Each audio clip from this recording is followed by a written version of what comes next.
Um estudante realizou em laboratório a reação de hidrólise do cloreto de terc-butila para produzir terc-butanol.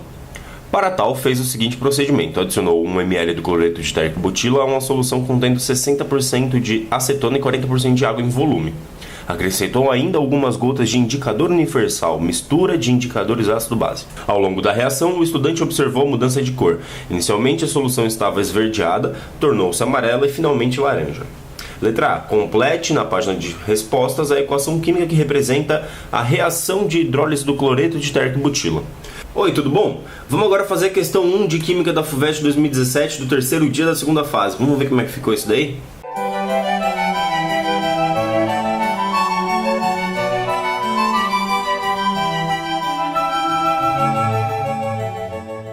Bom, pessoal, e aí o que a gente tem que pensar aqui nessa letra A? Olha só, ele falou que esse cloreto de terc-butila vai virar um terc-butanol, né? Então o que a gente tem que pensar? Bom, tem que aparecer aqui um álcool, já que vai virar um terc-butanol, né? E já que a gente está falando de uma hidrólise, essa hidrólise vai fazer com que esse cara saia, né?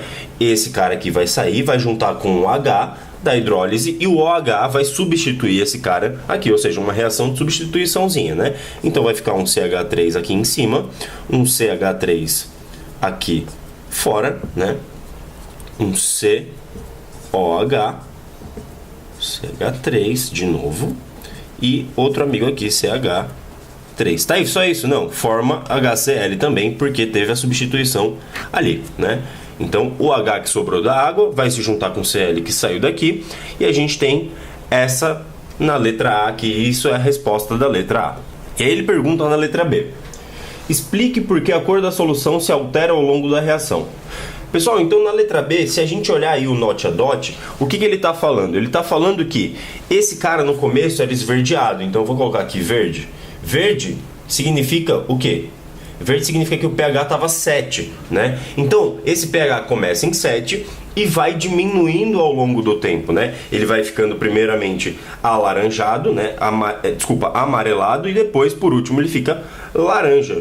Agora, por que isso acontece? Bom, vamos pensar o seguinte, vamos pensar que essa reação aqui está acontecendo ao longo do tempo, né? Então, inicialmente, eu tinha um cara aqui que não tem acidez nem basicidade relevantes, né? Então, a gente considera que esse cara aqui, ele é neutro no começo e faz total sentido. Era verde, o pH estava 7. E aí, com o passar do tempo, eu tive produção de HCl. E aí, à medida que eu vou produzindo HCl, ele vai ficando em maior concentração no recipiente, tudo bem? Então, esse cara vai ficando com um caráter cada vez mais ácido. Essa solução que era neutra vai ficando cada vez mais ácida. E por isso que ela vai mudando gradualmente de cor. Então você precisava explicar isso na letra B, né? Que devido à presença do HCl, né? Então, claro que com um texto mais bonitinho, mas eu vou fazer esquematicamente aqui só para termos uma ideia do que acontece, né? Então, devido ao HCl, o pH desse negócio vai diminuir. Então, o pH diminui.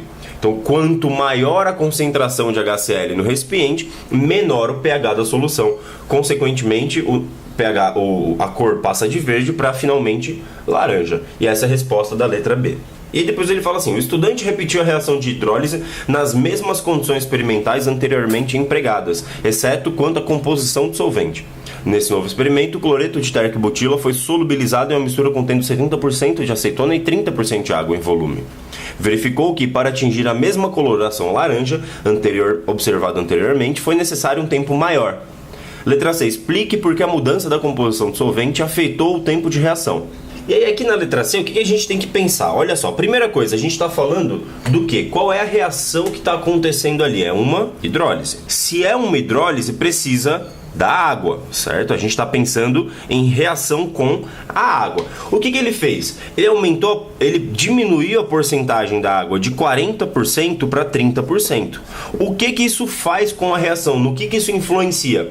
Proporcionalmente tem menos água disponível para reagir com esse cara, certo? Se tem menos água disponível, significa que essa reação ela vai demorar mais para acontecer.